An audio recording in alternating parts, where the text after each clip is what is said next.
पिछले वीडियो में हमने देखा था कि कैसे एक गरीब लड़के ने, जिसके पास पढ़ाई के लिए भी पैसे नहीं थे, खाने तक के पैसे नहीं थे, उसने अपनी मेहनत और जुनून से एक कंपनी बना डाली और ऐसे कमाल के प्रोडक्ट्स बनाए जिन्होंने मार्केट में आते ही धूम मचा दी। लेकिन अभी उस लड़के का सपना पूरा होना बाकी था। तो हेलो दोस्तों, मेरा नाम है आलोक शुक्ला और हम देख रहे हैं success story of Rolls Royce. Henry ने एक कार खरीदी जो कि चलने के काबिल नहीं थी। हेनरी ने उस कार को ठीक किया और उसे चलने काबिल बनाया और उसकी सारी खामियों को भी ठीक कर दिया। और इसी के बाद हेनरी ने खुद की कार बनाने का फैसला किया और 1904 में उन्होंने 3 कारों का निर्माण किया जिसका नाम उन्होंने रॉयस 10 रखा। उन्होंने एक कार अपने लिए, दूसरी कार अपने बिजनेस पार्टनर के लिए और तीसरी कार एक ऐसे आदमी को बेची जिसने इनसे प्रभावित होकर इन्हें चार्ल्स रोल्स नाम के एक कार डीलर से मिलवाया। जब ये दोनों मिले, किसी ने ये नहीं सोचा होगा कि ये दोनों इतिहास की सबसे लग्जरियस कार बनाने वाले हैं, क्योंकि इन दोनों का ही बैकग्राउंड काफ़ी अलग था। जहां हेनरी बहुत ही गरीब परिवार से बिलोंग करते थे, वहीं चार्ल्स को शुरुआत से ही सारे ऐशोआराम मिले थे। लेकिन कार्स के लिए दोनों के अंदर एक जैसा ही जुनून था और इन दोनों की पार्टनरशिप रोल्स रॉयस कंपनी का कारण बनती है।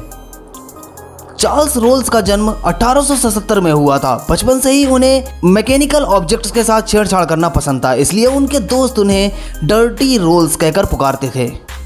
चार्ल्स यूके में कार रखने वाले पहले लोगों में से एक थे। उन्होंने अपनी पहली कार 18 साल की उम्र में खरीद ली थी और कार्स के लिए उनका प्यार देखकर उनके फादर ने उन्हें अपना खुद का कार डीलरशिप खोलने के लिए पैसे दे दिए थे, जिसका नाम CS रोल्स एंड कंपनी था, जहां पर वो फ्रांस से इंपोर्ट हुई कार्स को बेचते थे। चार्ल्स रोल्स मोटरहेड कम्युनिटी में काफ़ी ज़्यादा फेमस थे और उनके नाम 83 माइल पर आवर ड्राइविंग का अनऑफिशियल रिकॉर्ड भी था। उस समय ये काफ़ी अच्छा रिकॉर्ड था और रोल्स वास्तव में साहसी व्यक्ति के रूप में जाने जाते थे, क्योंकि उन्होंने 1903 में Paris to Madrid town to town race में हिस्सा लिया था, जिसमें 34 ड्राइवर और दर्शकों की मौत हो गई थी। रोल्स साल दर साल खतरनाक कार रेसेस में हिस्सा लेते रहे। वे न सिर्फ तेज कार चलाने के प्रशंसक थे, बल्कि वे एक एविएटर भी थे। ग्रेट ब्रिटेन में पायलट का लाइसेंस रखने वाले वे दूसरे व्यक्ति थे। उन्होंने फ्लाइट फ्लायर विमान में सबसे ज़्यादा उड़ान भरी। रोल्स को लग्जरी पसंद थी और वो 3 से 4 सिलेंडर कार के बहुत बड़े प्रशंसक थे। और जब उन्होंने हेनरी की बनाई हुई 2 सिलेंडर कार चलाई, तब वो रॉयस 10 से काफ़ी ज़्यादा प्रभावित हुए और उन्होंने तुरंत हेनरी से अपने साथ काम करने के लिए कहा। और उसी दिन वो रॉयस 10 में लंदन चले गए और आधी रात में उन्होंने अपने बिजनेस पार्टनर को फ़ोन करके कहा कि उन्हें अभी अभी एक बहुत अच्छा मोटर इंजीनियर मिला है।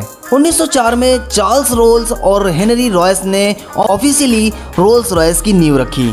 गरीबी में पैदा होने के कारण हेनरी को सफलता पाने में समय लगा, लेकिन चार्ल्स के पास शुरुआत से ही सब कुछ था, जिसके कारण दोनों की उम्र में काफ़ी ज़्यादा फैसला था। जहां चार्ल्स की उम्र 27 साल थी, वहीं हेनरी की उम्र 41 साल थी। दोनों की पार्टनरशिप खूब रंग लाई। हेनरी के पास इलेक्ट्रॉनिक्स और इंजीनियरिंग का अनुभव था और चार्ल्स के पास नई उमंग और जोश।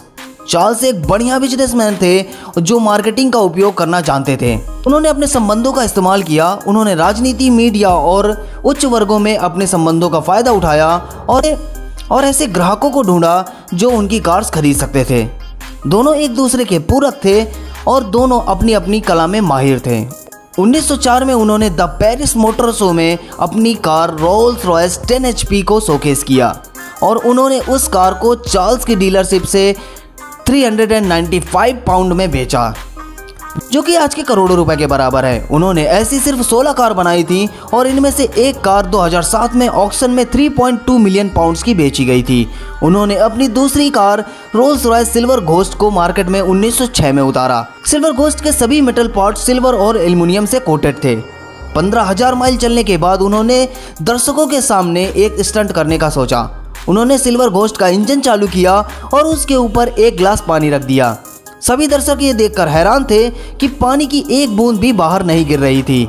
इसका मतलब सिल्वर घोस्ट का इंजन बहुत ज़्यादा शांत था। उस समय इसे दुनिया की सबसे बेहतरीन कार माना जाता था। जब वे ऑटोमोबाइल इंडस्ट्री में काफ़ी फेमस हो गए, तब चार्ल्स ने हेनरी को एयरप्लेन इंजन बनाने के लिए मनाने की कोशिश की, क्योंकि उड़ना चार्ल्स का दूसरा प्यार था। लेकिन हेनरी ने इंजन बनाने से मना कर दिया।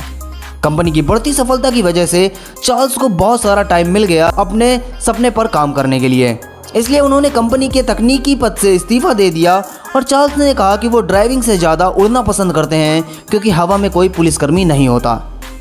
1909 में उन्होंने अपना राइट फ्लायर 1 खरीदा और 1 साल के बाद चार्ल्स इंग्लिश चैनल को उड़ान भरकर पार करने वाले पहले व्यक्ति बन गए। लेकिन 1910 में एक एयर शो के दौरान लैंडिंग करते वक्त उनका विमान दुर्घटनाग्रस्त हो गया और चार्ल्स की मौत हो गई। चार्ल्स विमान दुर्घटना में मरने वाले ब्रिटेन के पहले व्यक्ति थे और वो मात्र 32 साल के थे। उसी के 1 साल के बाद हेनरी की भी तबीयत खराब होने लगी और वो रोल्स रॉयस की फैक्ट्री से ज़्यादा घर पर ही समय बिताने लगे। खराब स्वास्थ्य के बावजूद वो बड़ी मेहनत करते थे और बिस्तर से ही कार्स के डिज़ाइन बनाते रहे। बहुत टाइम तक हेनरी विमान इंजन बनाने से बचते रहे। वर्ल्ड वॉर 1 के पहले उन्हें इंजन बनाने के लिए मजबूर होना पड़ा और 1914 में उन्होंने रोल्स रॉयस ईगल इंजन बनाया, जो कि मित्र देशों के सभी विमानों में यूज किया गया था। और यहीं से रोल्स रॉयस की एंट्री प्लेन इंजन मैन्युफैक्चरिंग की दुनिया में होती है। 1921 तक उनकी कार्स की डिमांड इतनी ज़्यादा बढ़ गई थी कि 3 साल का बैकलॉग लग गया और उन्हें नई फैक्ट्री डालनी पड़ी स्प्रिंगफील्ड मैसाचुसेट्स में। 10 सालों में उन्होंने इस फैक्ट्री से 2944 कार्स बनाई। ये नंबर आपको बहुत छोटा लग रहा होगा, लेकिन आपको बता दें कि रोल्स रॉयस अपनी कार को बनाने में बहुत डिटेलिंग में फोकस करता है और अभी भी रोल्स रॉयस की कार 80 to 90% हाथ से बनाई जाती हैं, जिसकी वजह से रोल्स रॉयस को बनने में 6 महीने तक का समय लगता है, क्योंकि रोल्स रॉयस कभी भी क्वालिटी से कॉम्प्रोमाइज़ नहीं करता। 1930 में हेनरी को ऑर्डर ऑफ ब्रिटिश एम्पायर से सम्मानित किया गया। ठीक 3 साल के बाद 70 साल की उम्र में उनकी मृत्यु हो गई। चाहे वो कितने भी बीमार क्यों ना हो, उन्होंने काम करना नहीं छोड़ा। उन्होंने अपनी मौत से 1 रात पहले एक एडजस्टेबल शॉक एब्जॉर्बर का डिज़ाइन लिफाफे में बनाकर रख दिया था और अपनी नर्स से उसे फैक्ट्री के मजदूरों तक पहुंचाने को कहा, लेकिन जब तक वो पहुंचता उससे पहले ही उनकी मृत्यु हो गई। आज रोल्स रॉयस दुनिया की सबसे बड़ी और लग्जरियस कार कंपनीज में शुमार होती है और कुछ गिने चुने लोग ही इस कार की सवारी कर पाते हैं। हेनरी रॉयस और चार्ल्स रोज की स्टोरी हमें यह बताती है कि कोई फ़र्क नहीं पड़ता कि आप किस बैकग्राउंड से आते हैं। अगर आपके अंदर जुनून है और कुछ पाने की चाह है तो उसे पाने से आपको कोई नहीं रोक सकता। तो दोस्तों, ये थी कहानी रोल्स रॉयस की। अगर आपको वीडियो पसंद आया हो तो वीडियो को लाइक करो और अपने उन दोस्तों के साथ शेयर करो जिनके साथ आप अपना बिजनेस शुरू करना चाहते हो। और कमेंट्स में वीडियो का बेस्ट पार्ट आपको क्या लगा ज़रूर बताना। मिलते हैं आपसे किसी और वीडियो में किसी और कंपनी के साथ। तब तक के लिए बाय बाय।